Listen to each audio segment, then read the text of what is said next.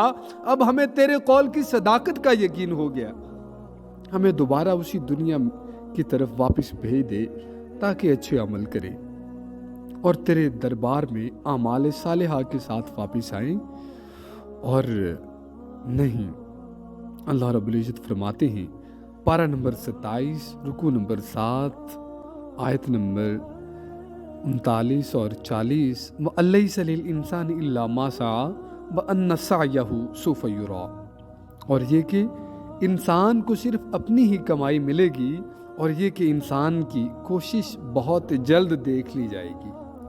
سرکار دو عالم صلی اللہ علیہ وآلہ وسلم کا ارشاد گرامی ہے، اسی پرفتن دور کی کیا خوب منظر کشی کی ہے۔ فرمایا لوگوں پر ایک ایسا زمانہ آئے گا کہ ان لوگوں کے سینے میں قرآن اس طرح پرانا ہو جائے گا جس طرح جسموں پر کپڑے پرانے ہو جاتے ہیں۔ وہ جو کام بھی کریں گے لالچ اور طمع سے کریں گے، اس میں خوف شامل نہیں ہوگا۔ اگر کوئی اچھا عمل کرے گا تو یہ کہے گا کہ میرا عمل تو جی مقبول ہوگا، اور اگر گناہ کرے گا تو کہے گا اللہ مجھے معاف کر دے گا۔ میرے عزیز، امید کرم، رحمت خداوندی کی امید وہاں درست ہے جہاں پر یہ آپ کو عمل کی طرف لے کے آئے، جہاں پر یہ آپ کو نماز کی طرف لائے، روزہ کی طرف لائے، جہاں پر یہ اچھے اخلاق کی طرف لائے، وہاں پر تو یہ ٹھیک ہے۔ لیکن وہ امید کرم کیسی ہے، وہ رحمت خداوندی کیسی ہے، وہ امید کیسی ہے جو آپ کو اعمال صالحہ سے دور لے جائے اور برائیوں میں آپ کو جھونک دے۔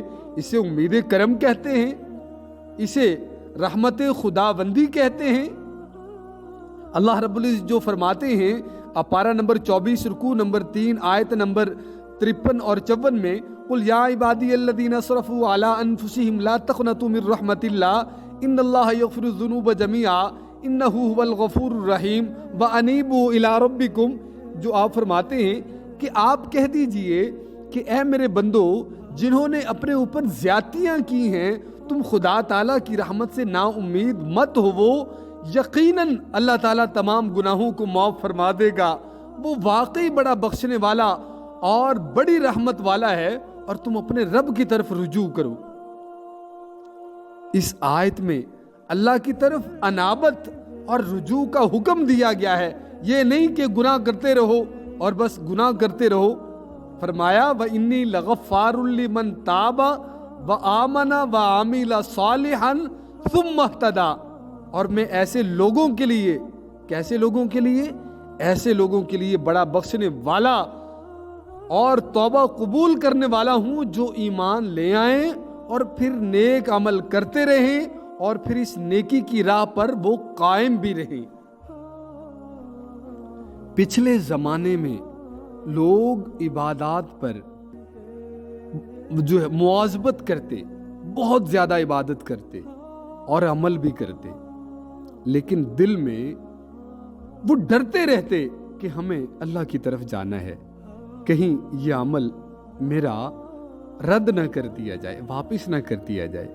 وہ اپنے نفسوں سے ڈرتے رہتے تھے، رات دن اللہ کی اطاعت میں گزارتے، شبہات اور شہوات سے بچنے میں وہ مبالغہ کرتے، اتنا بچتے، تنہائیوں میں اپنی حالت پر آنسو بہاتے۔ اور آج یہ عالم ہے کہ لوگ مطمئن ہیں، خوش ہیں، انہیں کسی بات کا خوف ہی نہیں، حالانکہ سرتپا سراپا گناہ ہے، اور ہوائے نفس نے انہیں برباد کر دیا ہے، گناہوں میں غرق ہیں، اور دنیا میں منہمک ہیں، اللہ سے دور ہیں، اور اس کے فضل، کرم، عفو، مغفرت، اس کے رحمت کے یہ دعوے دار بنے بیٹھے ہیں۔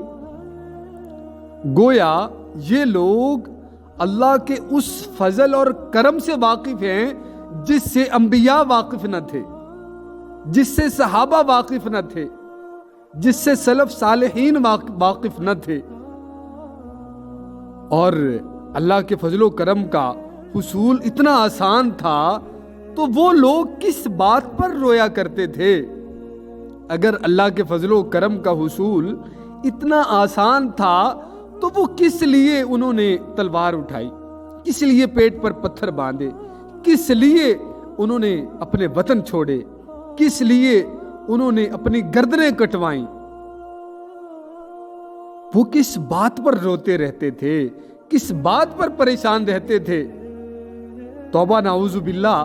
تو وہ اولیاء اکرام، وہ صحابہ اکرام کیا اتنی بھی سمجھ نہیں رکھتے تھے؟ یہ آج کے مسلمان کو زیادہ سمجھ آ گئی اللہ کی رحمت کی اور اس کے کرم کی اور اس کی رحمت کی، اور امید کرم پر یہ تکیہ کر کے بیٹھ گیا۔ انہیں کس چیز کا غم تھا؟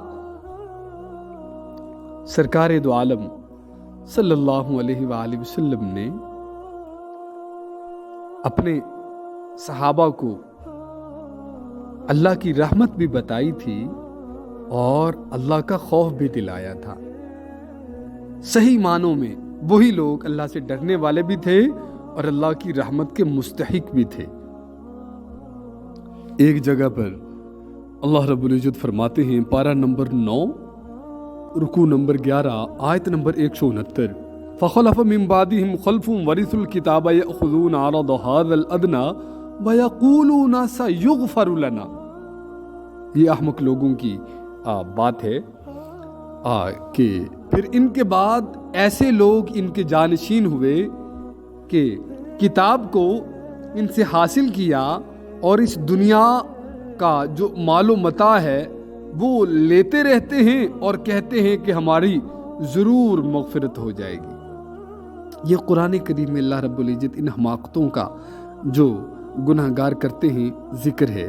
اللہ رب العزت فرماتے ہیں، وَلِمَنْ خَافَ مَقَامَ رَبِّهِ جَنَّتَانِ، اور جو شخص اپنے رب کے سامنے کھڑا ہونے سے ڈرتا رہتا ہے اس کے لیے جنت میں 2 باغ ہوں گے۔ ایک اور جگہ پر فرمایا، ذَلِكَ لِمَنْ خَافَ مَقَامِي وَخَافَ وَعِيدِ، یہ ہر اس شخص کے لیے ہے جو میرے روبرو کھڑا ہونے سے ڈرے اور میری وعید سے ڈرے۔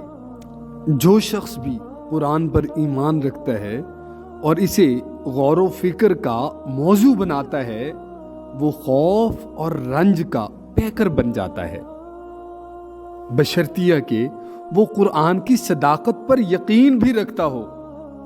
لیکن لوگوں کا حال یہ ہے کہ قرآن پر عمل کرنے کے بجائے اسے کھلونا بنائے ہوئے ہیں۔ آفا بِهَذَا الْحَدِيثِ أَنْتُمْ مُدْهِنُونَ، صحیح جو معنی ہے اس میں تو قرآن کا انکار کرنے والے ہیں۔ قرآن کہتا ہے سود نہ کھاؤ، ہم سود کھاتے ہیں۔ اور کتنی باتیں ہیں جسے ہم قرآن کہتا ادھر آؤ، ہم کہتے نہیں ہم ادھر جائیں گے۔ تو قرآن پر عمل کرنے کے بجائے اسے کھلونا بنائے ہوئے ہیں۔ اس کے حروف و الفاظ جو ہیں انہیں کچھ لوگ مخارج سے ادا تو کرتے ہیں، رفع اور نصب جیسے مباحث پر مناظرہ بھی کرتے ہیں اور اسی طرح تلاوت بھی کیا کرتے ہیں، اور کچھ لوگ آج تو مسلمانوں کی عظیم اکثریت قرآن پڑھنا نہیں جانتی، غلط قرآن پڑھتی ہے۔ لیکن ہم تو ان کی بات کریں جن کو قرآن پڑھنا آتا ہے، ہم تو انہیں جگا رہے کہ جاگو، اور جن کو قرآن پڑھنا ہی نہیں آتا، دادا کو بھی نہیں آتا تھا، ابا کو بھی نہیں آتا، آگے بچے کو بھی نہیں پڑھا رہے، تلاوت کرتے ہیں جیسے عربی اشعار پڑھ رہے ہوں، نہ ان کی نظر آیات کے معانی پر رہتی ہے، نہ اس پر عمل کی طرف ہی دھیان دیتے ہیں۔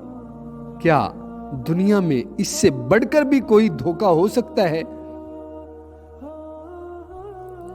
میرے عزیز، کس قدر عجیب بات ہے کہ چند پیسوں کا تو ہمیں خوف ہوتا ہے اور چند روپوں کے خوف سے ہم کتنی احتیاط کرتے ہیں، ہر موقع پر پیسوں کے خوف سے احتیاط تو کرتے ہیں، اور جنت جیسی گراں قیمت چیز سے محرومی کے خوف سے ہم احتیاط ہی نہیں کرتے۔ اگر دیکھا جائے تو یہ صورتحال ایک مصیبت عظمیٰ سے کم نہیں ہے۔ اللہ تعالیٰ ہمیں ناشکری اور کفران نعمت سے بچائے۔ پاک ہے وہ ذات جس نے ہمیں تنبیہ کی، یقین کا راستہ دکھلایا، لیکن ہم قرآنی آیات سے عبرت نہیں پکڑتے، غور نہیں کرتے، تفکر نہیں کرتے، بلکہ شیطانی وسوسوں پر ہم تکیہ کر لیتے ہیں، یقین کر لیتے ہیں۔ میرے لیے بھی دعا فرمائیں، اللہ رب العزت ایمان کے ساتھ، عمل صالح کے ساتھ زندگی گزارنے اور ایمان کے ساتھ خاتمہ نصیب فرمائے، آمین یا رب العالمین۔ السلام علیکم ورحمۃ اللہ۔